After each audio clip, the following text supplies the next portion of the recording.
Without a doubt, the most emotional 5 days in Dallas sports history began February 24th.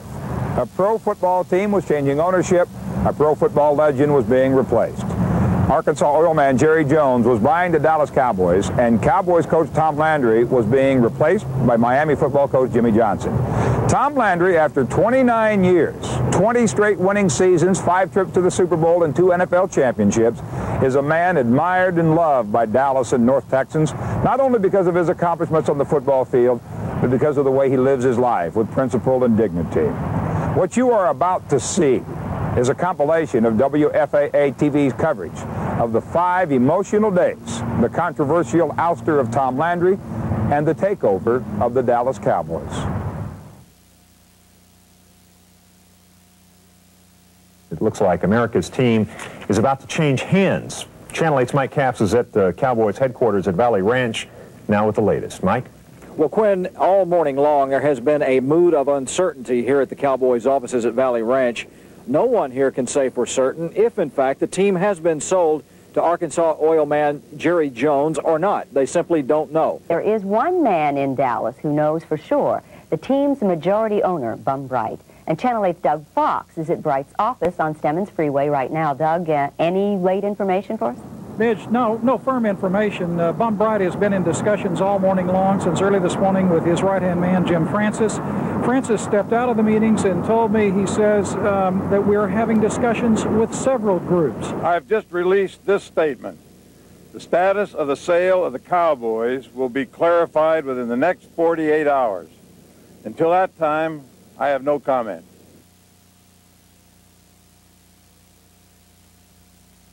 Word now the Dallas Cowboys might be about to change hands is stunning many fans across North Texas. The way it's being done is shocking. What we do know is this. Arkansas oilman Jerry Jones is in Dallas and wants to buy the team. We also know that Miami coach Jimmy Johnson is in Dallas, staying at the mansion under an assumed name.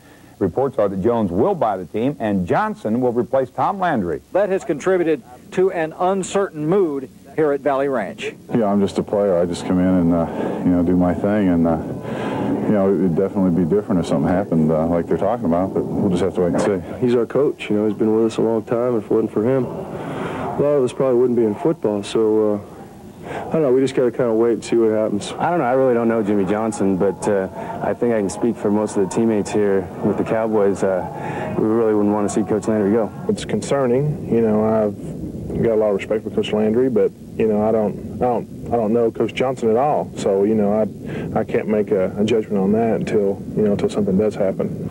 For now, players and front office officials remain uncertain about their futures. And here's something even harder to figure.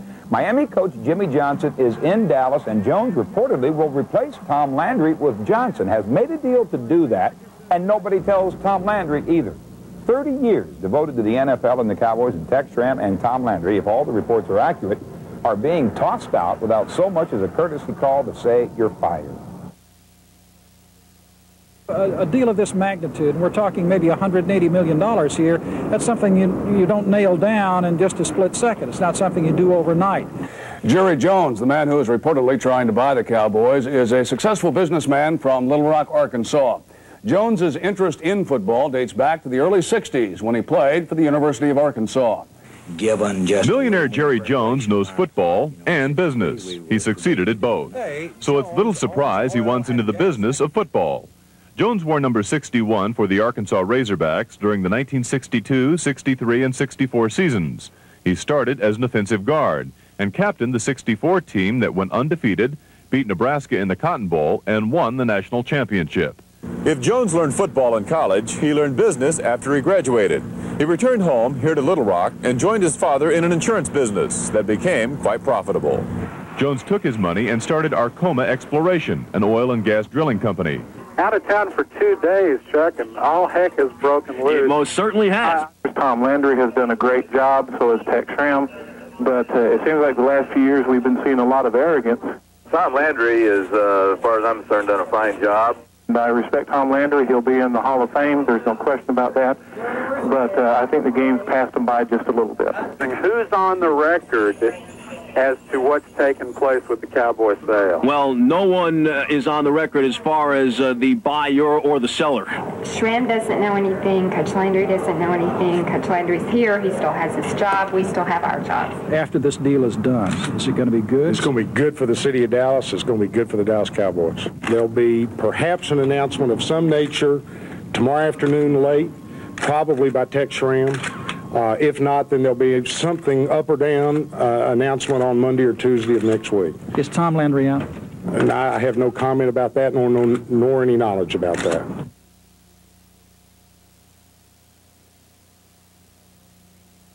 Good afternoon. I'm Gloria Campos, Channel 8 News, with the latest on the impending sale of the Dallas Cowboys. It appears negotiations on the sale between majority owner Bum Bright and Arkansas oil man Jerry Jones are coming to a close.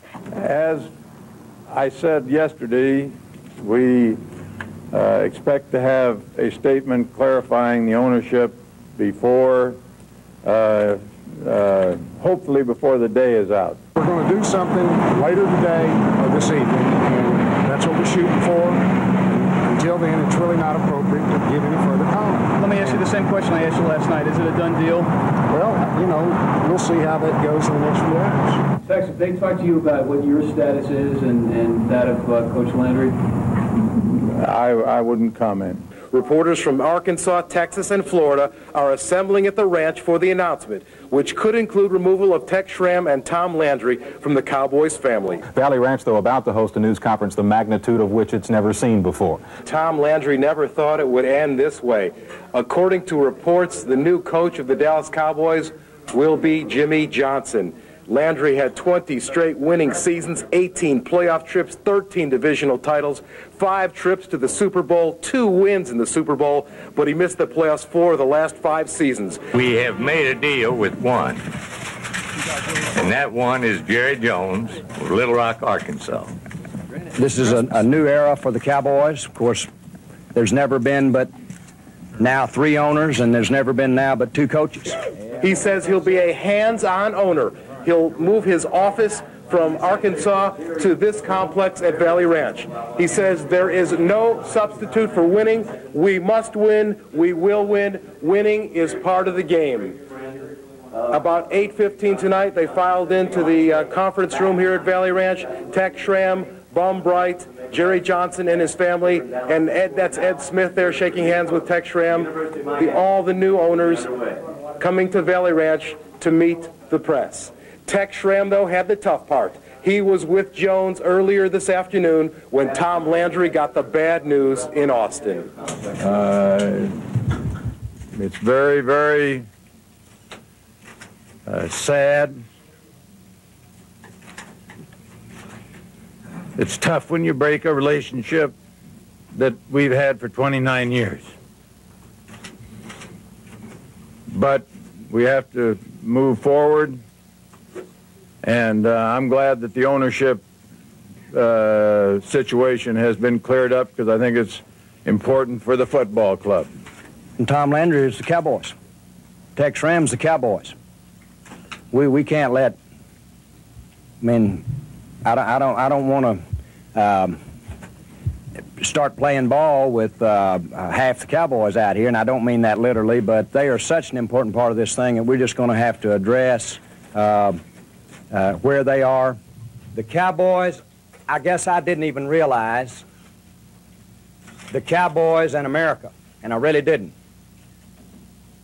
The Cowboys are America. They are more than a football team. I'm moving to Dallas, and my family's moving to Dallas. We're going to be proud to be down in Dallas, and we're going to be proud to be building with Dallas and building with Texas.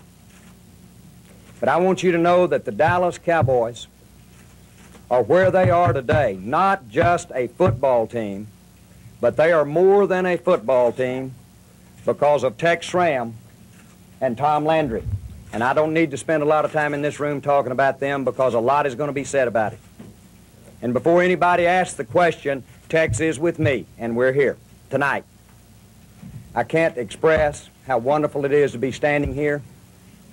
I can't express to all my friends at home in Arkansas and I can't express to all my new friends at home here in Dallas, Texas, how proud I am to have been honored by the big coach in the sky of getting an opportunity to do this. My entire office for my entire business that Jerry Jones is involved in will be at this complex. I intend to know have an understanding of the cleat situation. I intend to have an understanding of the player situation. I intend to have an understanding of jocks and socks. And I intend to have an understanding of TV. There's no way in the world that with my enthusiasm and love for what I'm getting ready to do and the kind of price I'm paying, and I don't mean that literally, I just mean that almost figuratively. There's no way that I can look in the mirror if I don't understand and be a part of everything. It is my vote, I'm the owner. But I intend to have everything that Tex can bring to that meeting with me. And I understand you can take people to those meetings with you. A man that is going to be with the Cowboys is Jimmy Johnson. Jimmy's on his way back to Miami. He's going to come back up here, and he's going to give everything in the heart and soul of Jimmy Johnson. We're going to get a chance to meet Jimmy and see Jimmy and understand Jimmy a lot, and so I'm not going to dwell on Jimmy tonight. But I want to emphasize to you that one of the finest things or greatest things that will have happened in the Cowboy history is Mr. Jimmy Johnson joining the Cowboys. My friend is going to join us with the Cowboys. And what he brings to the table with the Cowboys will be more than if we had 5 first-round draft picks and we were getting to get the last 5 Heisman Trophy winners. Because I don't mean to demean players in any way. Because you can't be in this business without totally and in complete appreciation, appreciate somebody that goes out and give it all. But my family and I have given a big piece of us to be a part of the Cowboys.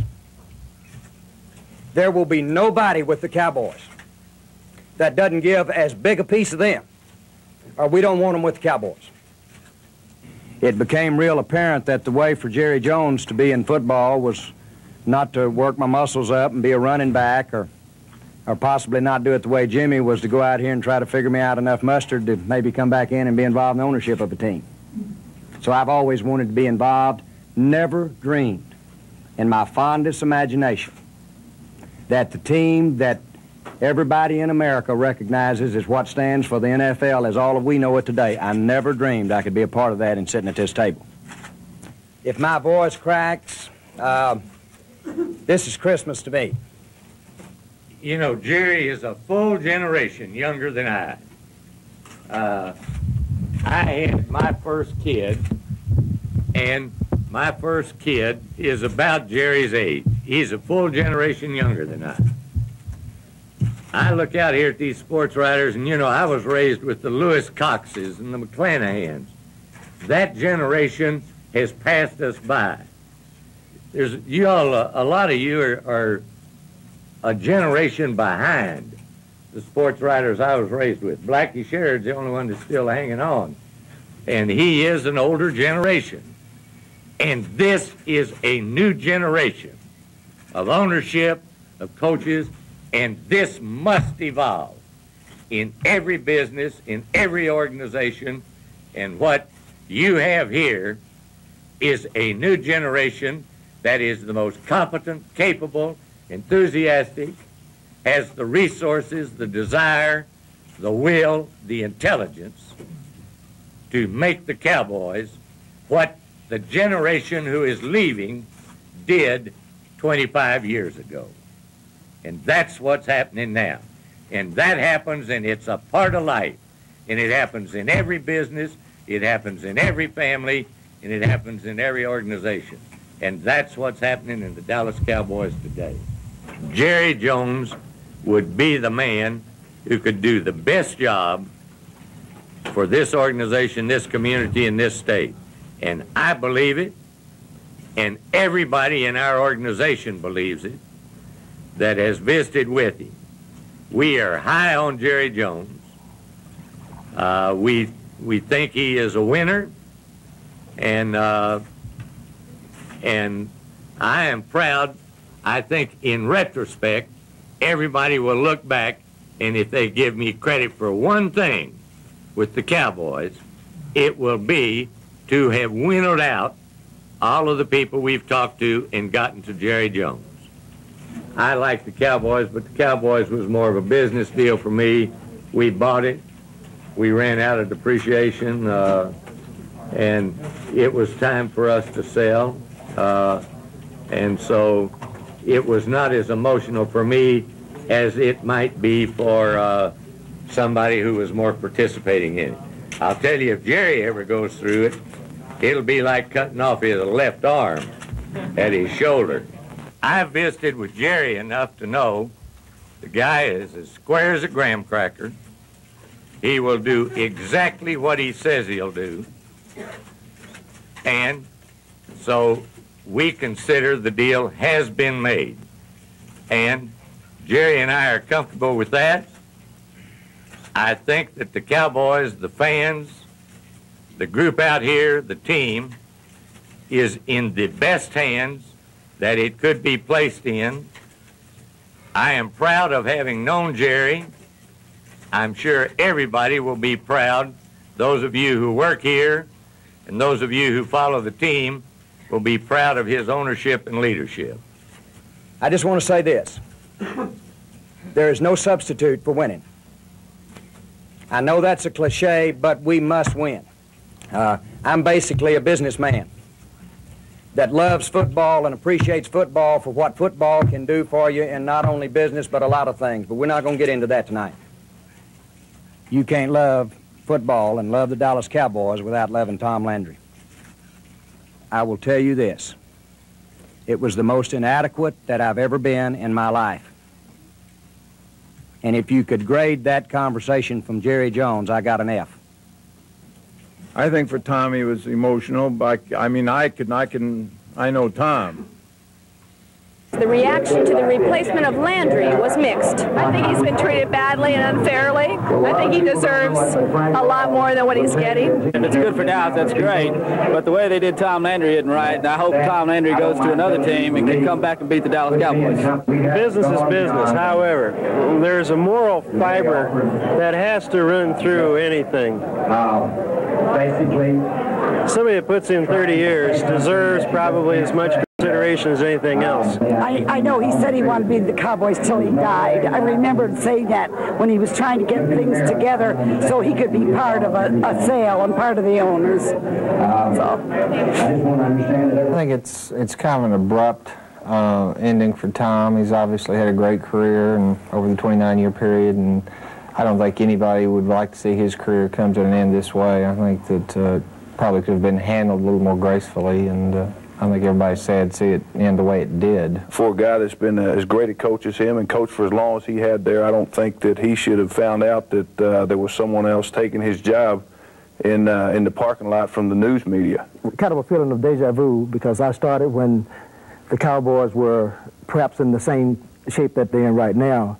It's amazing at how the circle has been completed in that regard. But my other reaction is also, as I listen to the people on the talk shows and the comments of the fans and people demanding Landry go, I thought about a line that Shakespeare wrote in one of his tragedies when he said, "You all did love him once, what cause withhold you now to mourn for him?" I thought that was a very interesting thing that I would remember that. But beyond that, I thought the handling of a future Hall of Famer coach was absolutely deplorable. You do not let Landry find out about this transition the way they did. Because everybody puts the blame on Tom Landry. Shouldn't the blame and everybody's fingers be pointed directly at Gil Brandt? Well, I mean, your scouting system is the beginning process for bringing in talent. I mean, they spend an enormous amount of time and money out looking at players. And when the coaches really see that talent, it's at a time when recommendations are being made in terms of who should be number one and so forth. And so I think the scouting system must bear a major portion of the blame.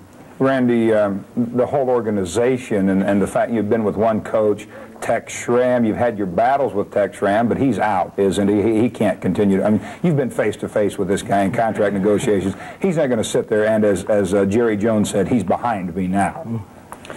Well, like I said, you know, all the people, like with Tex, I've had my contract disputes with them through the years, but that's business part of football, the part that I really have always said that I don't enjoy. But I respect Tex Schramm as a general manager of the team, and have really always gotten along well with him. So, like I said, it's a new era, and you hate to see these people step back. Well, let me jump down. Former Cowboys safety Cliff Harris has just joined us. You heard what I said to Randy. You know Tex Schramm as well as anybody. I don't know if you saw the press conference earlier, but Jerry Jones, the new owner, saying that Tex Schramm is behind me now. I call the shots. I make the decisions. Tex Schramm isn't going to be working in that office very much longer under those circumstances, is he? Well, Tex has, over the years, has gradually grown stronger and stronger in the organization. And he'll always have his say in the organization. I don't know that how much longer he plans to be there in terms of strength. The thing about it is Tex has never had that much input in terms of players, the staff, what goes on in the staff. I take that back. In the game plans, what goes on the field. He's had his input on the direction the team goes in terms of the publicity, the direction, all the things that go on in the glimmer and the glitz of the Dallas Cowboys, but the guts of the thing has been Tom Landry. All right, let me come back to you just a second. I want to follow up with this Tex Schramm angle. And Carlton, I think you probably know this maybe better than the other guys. You see him on the business side. Can he run the Cowboys as a business if indeed there's a Jerry Jones who's calling all the shots? Not if Jerry Jones is calling the shots. I saw Tex Schramm tonight at that press conference who was very uncomfortable, very out of place, hearing that he was being reduced in role, and that is going to be very difficult for a man who has pulled all the strings to deal with. I think that will be one of the most interesting things to watch in the days to come. The thing that's happened is, Dale, is that, you know, pro football is a tough business. It's a cold business, and the same thing that's happened that could happen to every one of us right in here in this room right now is he got cut. And I'm telling you that one of the hardest things that Tom Landry did as a coach was cut and let go players that he cared about. The Pettises, the Randy Whites. There's going to be a time that's going to happen, and whether, no matter what happens, Tom Landry is in this system of pro football, and it's a tough business.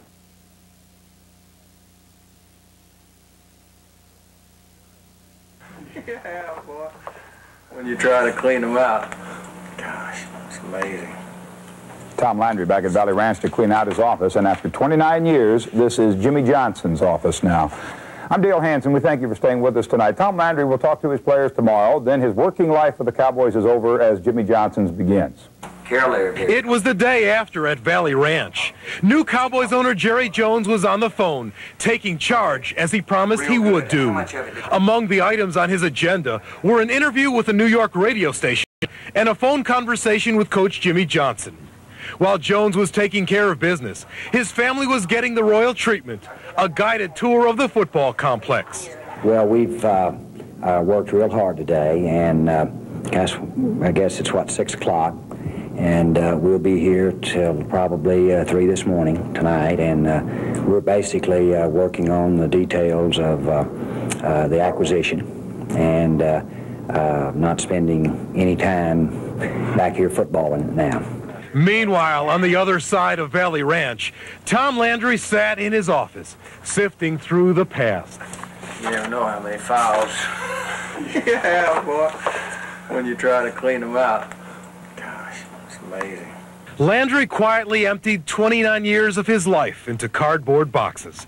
He says he's not bitter, change comes with a new owner, and that people will forget him soon. Team president and general manager Tex Schramm survived the cut.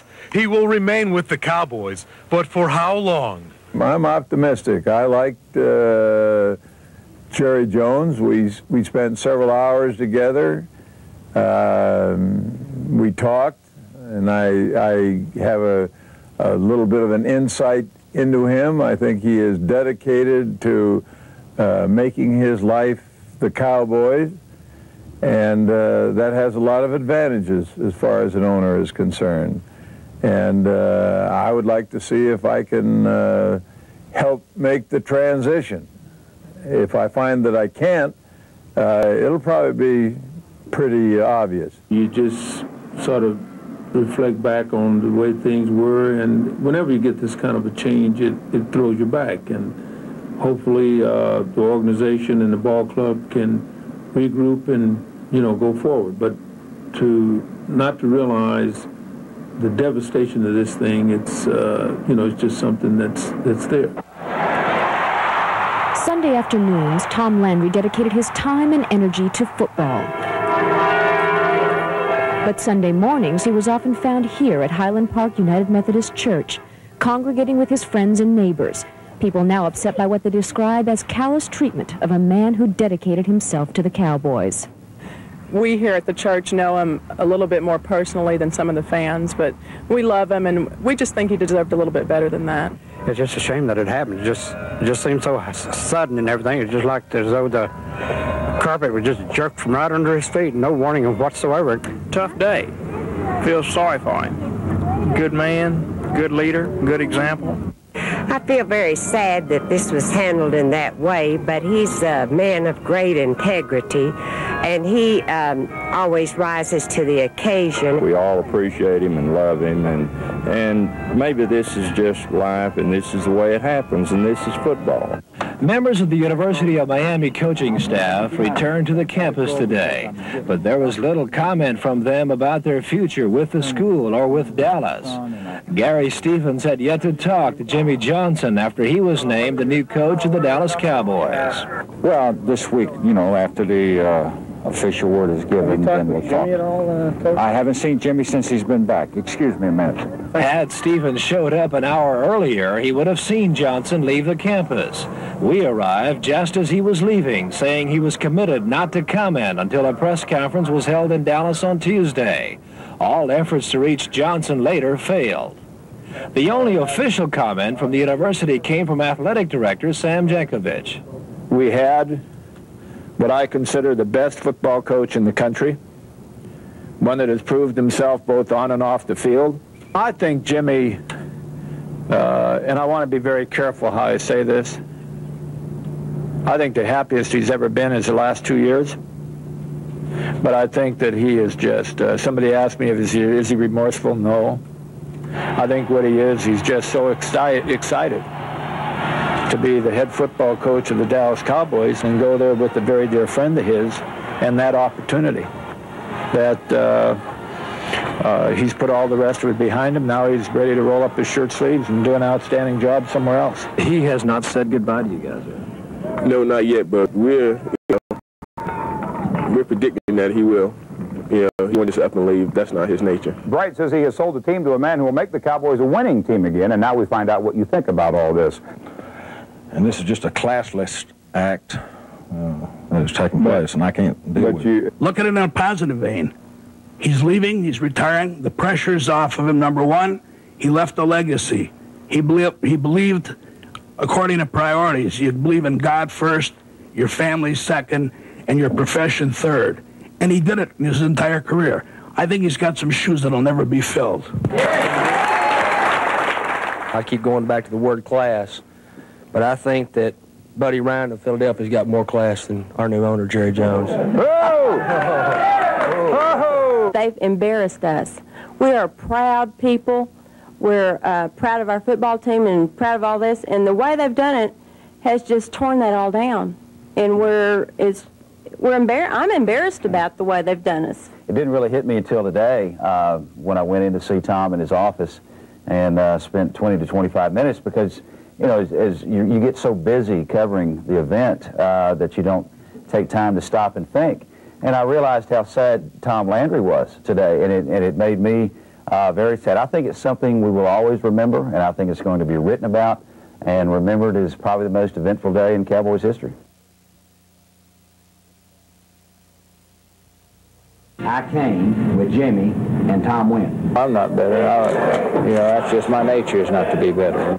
Coach Tom Landry bids a tearful farewell to his players and coaches after 29 years with the team. Instead of preparing for another minicamp, Tom Landry prepared to say goodbye. He roamed through the Cowboys' enormous locker room, shaking hands and saying thanks to his players. He was biding his time for his farewell address to the team. Landry was in great spirits as he walked towards the players' conference room. What's going on? Nothing. You look like you're in pretty good shape. You're dressed for the occasion. You look pretty sharp, too. The funeral? Landry asked the reporters and photographers for a private moment with his players. He tried his best, but after only 8 minutes, Coach Landry lost his composure. At the end, he basically said that he wished the best for us and to God bless all of us and our families, and that he loved us, and he just turned and walked out the door, you know, in a tearful state. He told us that he loved us and he wanted to see us back because, you know, Coach Landry is not just a guy who cares for himself. He cares for this organization. Everyone gave him a standing ovation, and which is the least we could have done for him. Landry returned to his office after the meeting, but surfaced later to watch part of the minicamp. All my plans went down there. A whole bunch of people's plans. He smiled and chatted with the guys and admitted he was guilty of an un-Landry-like breakdown. I got 5 minutes in before I broke down a little bit, but that was expected. Jones says he did not handle Landry's dismissal very well. In talking to Coach Landry, that I was sitting there talking to Bear Bryant, but we all know I can't talk to Bear, but I'm not kidding you. That's the way I feel about Tom Landry. And I just, you know, I didn't do a very good job. I resent the way that it was handled too. I do. I'm going to tell you right now that Tom Landry is, you hope that you can meet special people in their field sometime. Okay? You hope that. I mean, I hope that we get to brush up with the greatest businessman. By the way, I may have been sitting next to him the other night. He's wonderful, Bum Bright. But you hope that you could meet the greatest doctor. Tom Landry in his field had no peer. Coach Landry was just as you would imagine Coach Landry to be. And just as we've seen him, and that was my first time to meet Coach Landry, I do want to assure everyone that is interested in the Cowboys and certainly interested in Coach Landry. Coach Landry saw my baby blue eyes as quickly as humanly possible under the circumstances. Frankly, Coach Landry would have known about it a second after Tex Schramm knew about it if we could have gotten to it. If we could have gotten to it.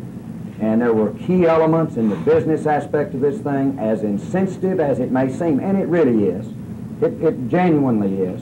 I mean, the real world is that there's owners, and then there are people that well, it doesn't happen too much anymore, but there are people that have built their lives with these teams, from Clint Murchison to Mr. Bum Bright, Tom Landry and Tex Schramm.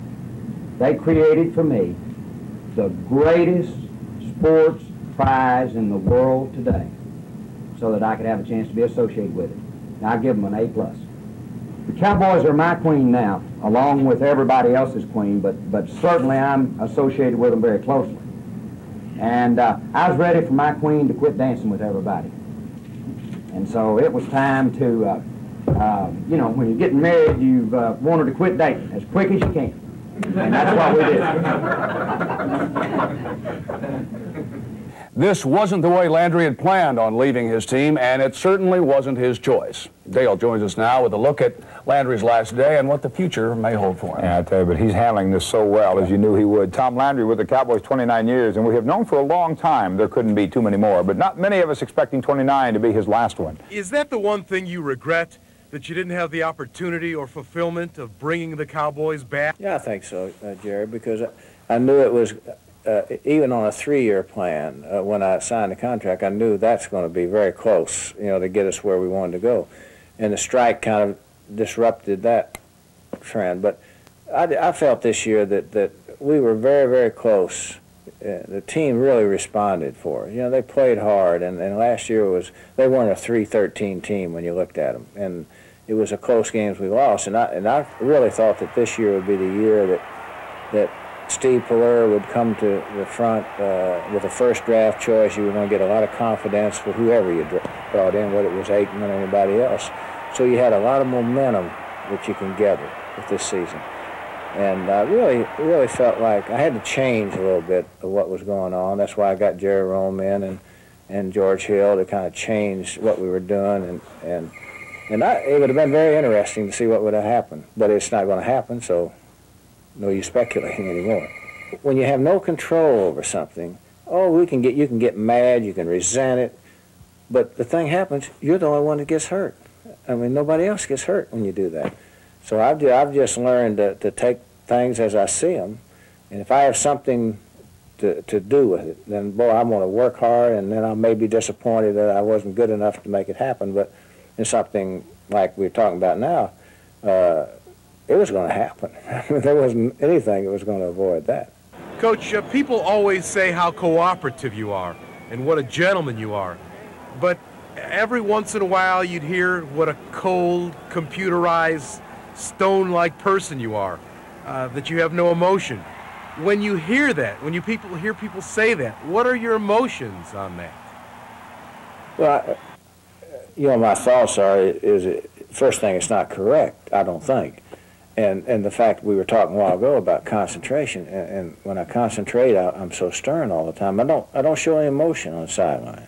Hopefully I don't. If I do, it's a bad trait, I think, for a coach. But that's the reason for it. And then that's their image. I mean, the only time they never see me other than in a football game, most people. They see me walking the sideline, they see how I react to things, and they can't understand it. I mean, why don't I get up and cheer a little bit?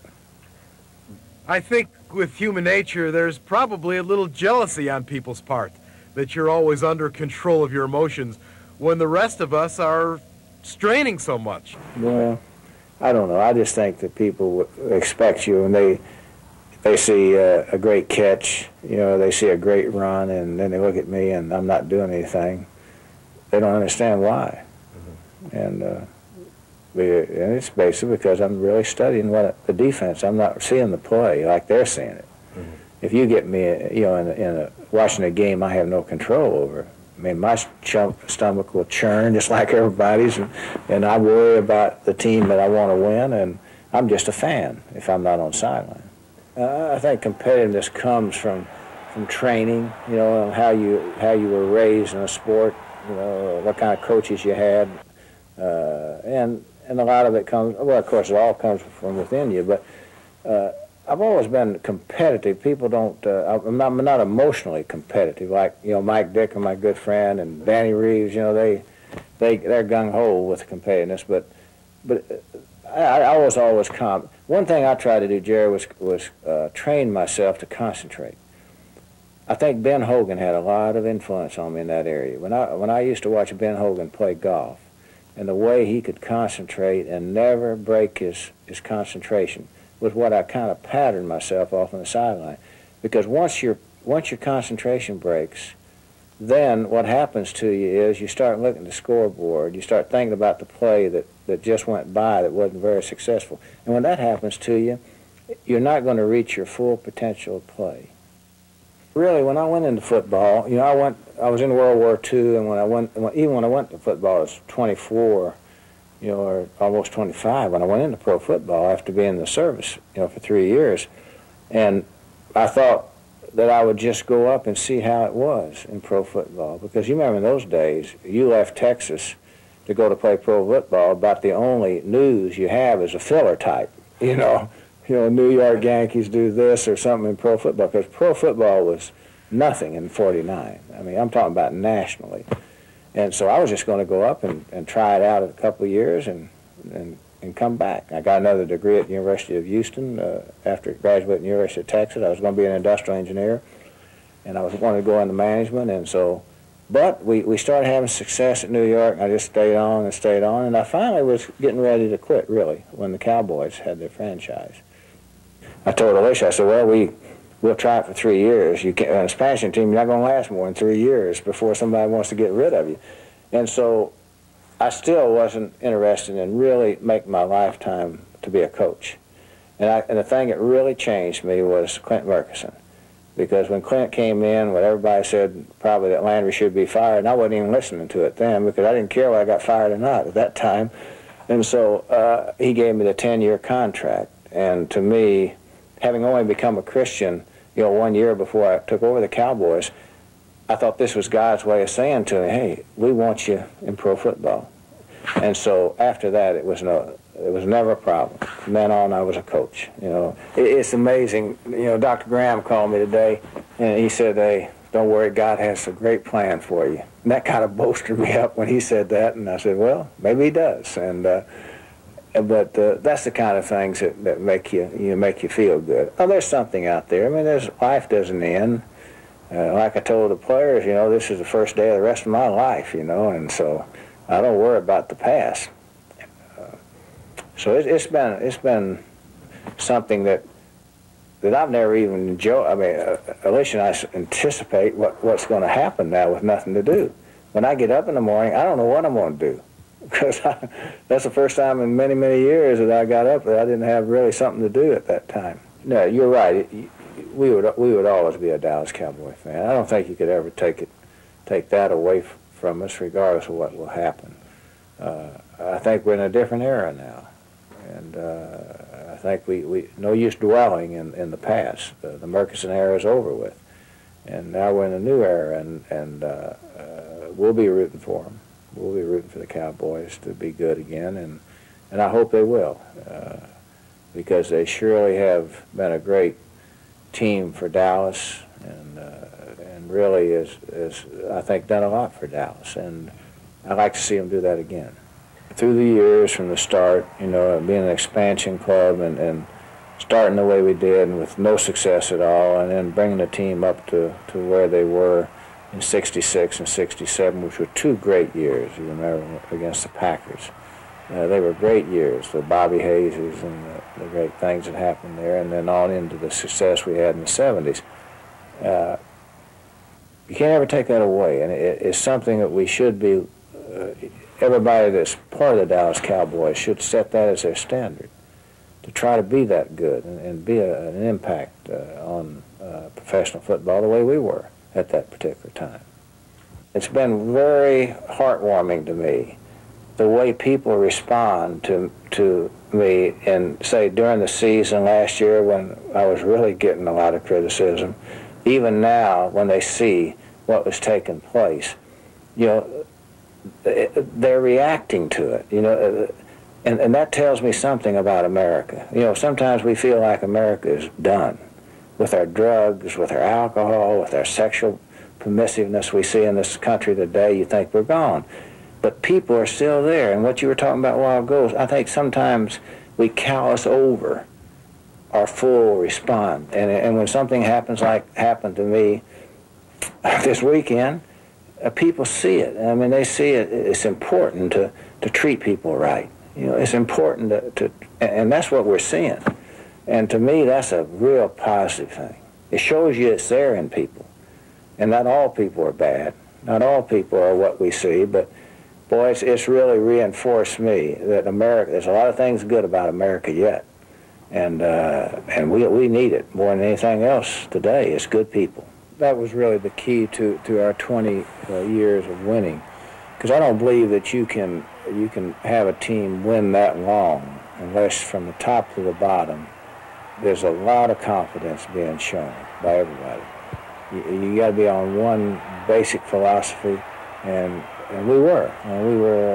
Clint would never let you, have a lot of pressure on you. I mean, I remember so many times when we were losing or down or something, I would get a note from him, and he'll have something clever to say, to kind of bolster you up a little bit. And he was always that way, and I think he was the guy that was most responsible for the 20 years, because he kept pressure off of Tex, and pressure off of me, and it was an era too where things were going right for us. We started in '60 and against the AFL at that time. We had excellent drafting system at that point.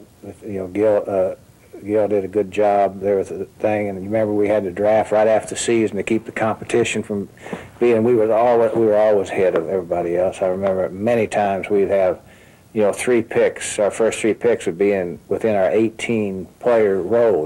Now we just check them off one at a time in the draft now as we go through there. So it was a great era for us, and it's an era that I remember most, you know, in my career, because it meant, I mean, so many great things happened. We had so many great players and all, and it's kind of bad to end up the way we did now, but you know, it is something that I always remember.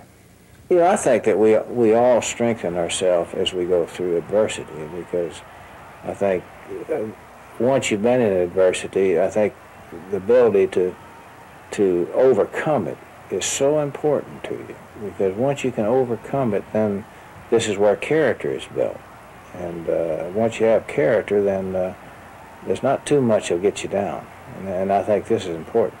Life is really a matter of priorities. I've said that all along, because my priority when I was growing up was football. You know, that's all I wanted. I didn't care. I mean, that was going to bring me happiness. It was going to bring me money. It was going to bring me success. And when you reach the top of your professions, as we did when we won the World Championship with New York Giants, it's not really there. The happiness is not there. Money doesn't buy it. And so it means then that life's my priority. And once I turned my life over to God, and He became number one in my life, my marriage took on an entirely different, you know, perspective. Well, I tell you, it was great. And football is number three. You know, I mean, football to me is I work a lot of hours, and we won a lot of football games, because I think God puts you in that position. You're going to work as hard as you can to do it. But once your priorities are right, you're okay. This is News 8 at 6. I'm proud to be the head football coach for the Dallas Cowboys. And I'm excited to be the head football coach of the Dallas Cowboys. Jimmy Johnson steps into the shadow of a legend. The former college coach officially takes the place of Tom Landry. Johnson says he hasn't decided on his coaching staff yet, and does say he expects a couple of the present coaches to stay. But it was this press conference where Johnson had to try and fix the damage caused by the way Tom Landry was fired. And Johnson does a pretty good job of doing that. And it hurts me when someone says I did something out of disrespect to Tom Landry. I mean, I'm in the coaching profession. You know, I look up to a man like Tom Landry. I look up to a man like Tex Schramm. You know, great people that did fantastic things for not only the Dallas Cowboys, but for the NFL and for the state of Texas. So it hurts me when someone indicates that I did something out of disrespect. If I did, I'm sorry. Jerry Jones and his entourage arrived at Valley Ranch for the Big D debut of Jimmy Johnson. Well, we all ready to go? You ready to play? Yeah, I'm ready to go. Let's go. Let's go. Then Johnson was immediately hit with a barrage of questions about Tom Landry's unceremonious demise. You know, I think Tom Landry is one of the finest individuals and the finest coaches that I would ever hope to know. Johnson roomed with Jerry Jones at Arkansas, but he's a native Texan, born in Port Arthur, and he always had a dream to coach the Cowboys. Friday night, when I realized that it could happen, I lay in bed and my wife, Linda Kay, said, Jimmy, is this what you really want to do? And I said, it's not what I want to do necessarily. I don't even make that a consideration. It's what I have to do. Johnson brings youth, enthusiasm, and high energy to the Cowboys, but he has some fences to mend before he wins back the fans. You know, I don't want to get this thing started off on the wrong foot. And so I plead with anybody that cares anything about the Dallas Cowboys, that cares anything about this part of the country, you know, I plead with them just to help us out. Hey, we're trying to do the right thing.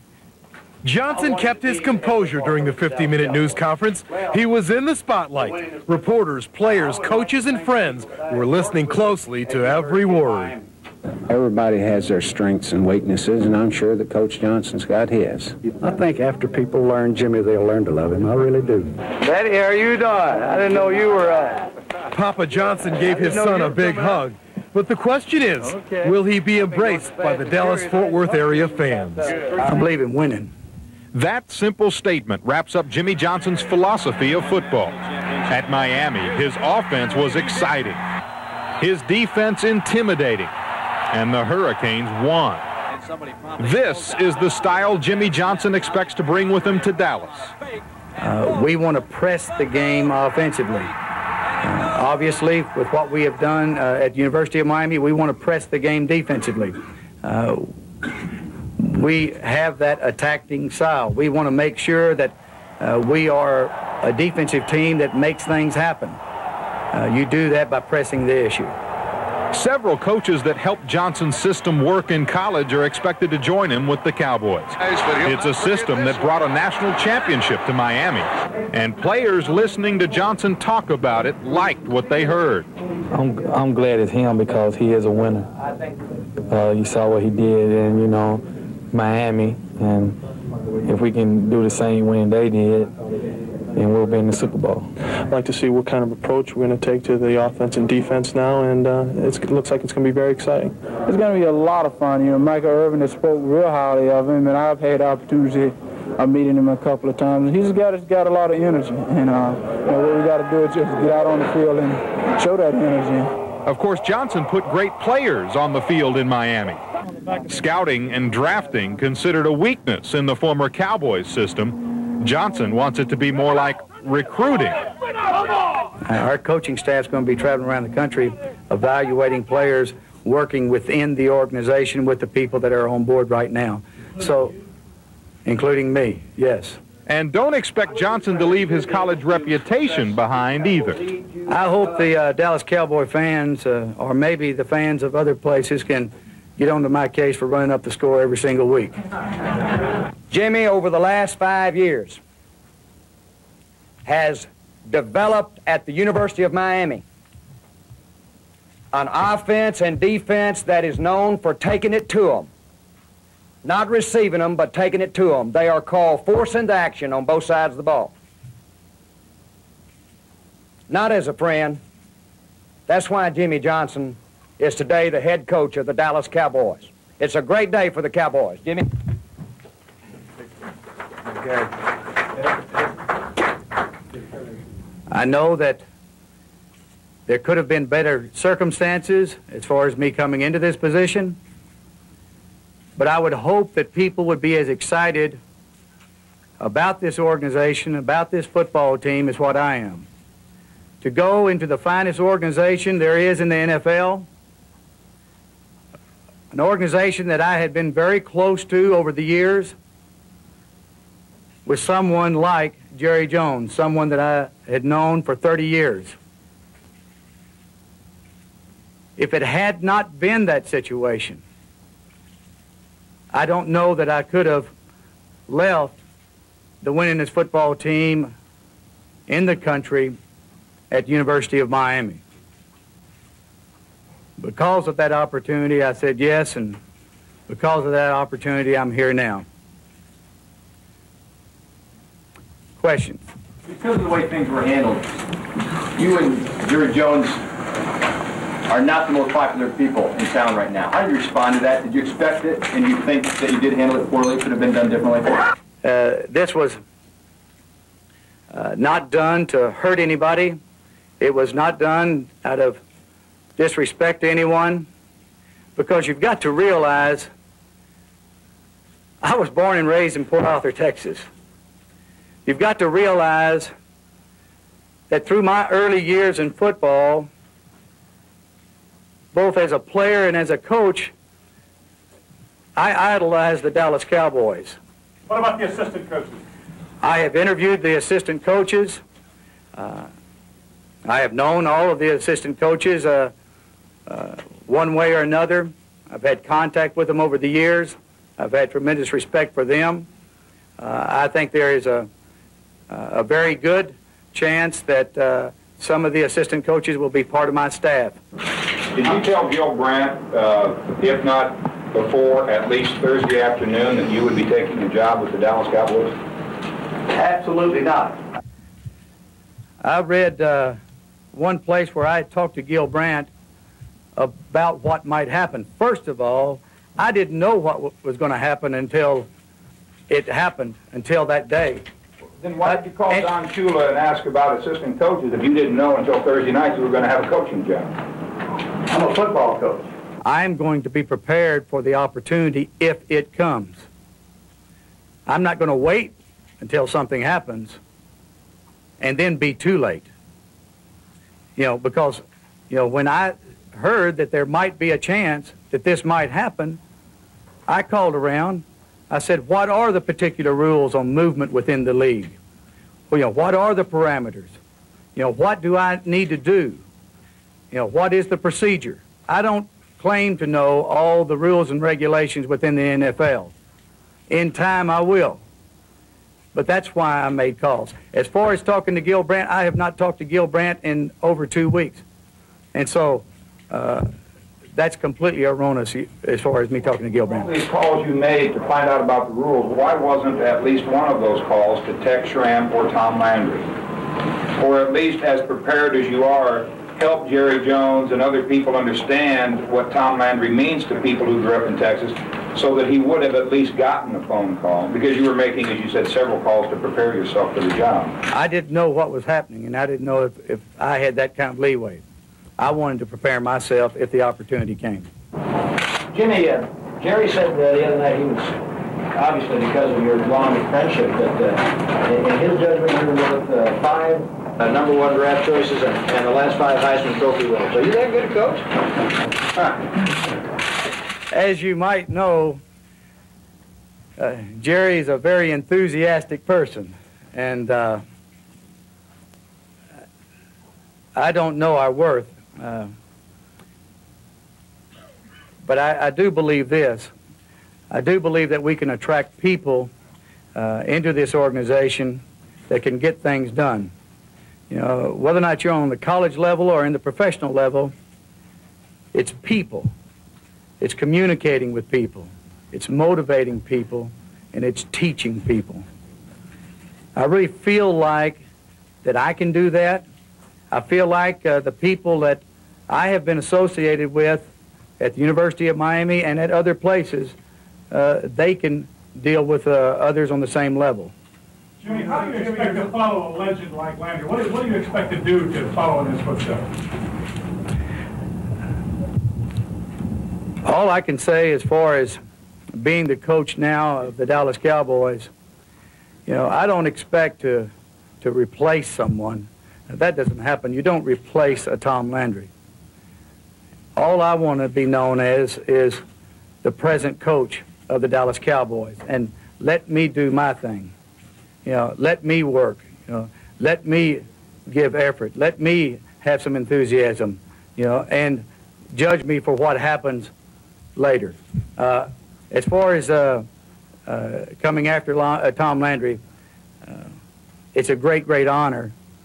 Not only to come after Tom Landry, but to also be here with the Dallas Cowboys. Channel 8's Matt Quinn says Landry's downfall has taught youngsters several lessons. Sports, we're told, is a learning experience. What does good sportsmanship mean? Like when they do a bad play, learn to take it and not get mad at them. There was just such a bad play over the weekend in the graceless end to the Landry legend. You saw what happened to Tom Landry, right? Yes. What did you learn from that? That when you get something, you're not always going to always be with it. I guess that after a while, people get tired. Well, after you've been there so long, people get tired of the same person. They want to change. How about what happened to Tom Landry? Did you learn anything from that? Well, I learned that the younger people are taking over from the older people. The old people are moving out, just like Brett said, and the new generation's taking over. A peculiar lesson, that one we all learn twice, along with one other lesson. Did you learn anything from what happened to Tom Landry? Yes, I learned that you can get hurt from sports. Dallas, Texas supports winners, and the toughest thing for Tom Landry to ever do was to coach a team that it was not winning. And the town when this team, no matter what, they can say what they want about being mad about the way they treated Tom and whatever happened. And I tell you what, I've got all the respect in the world for Coach Landry, and I hate to see it happen like this, but he understands this cold business.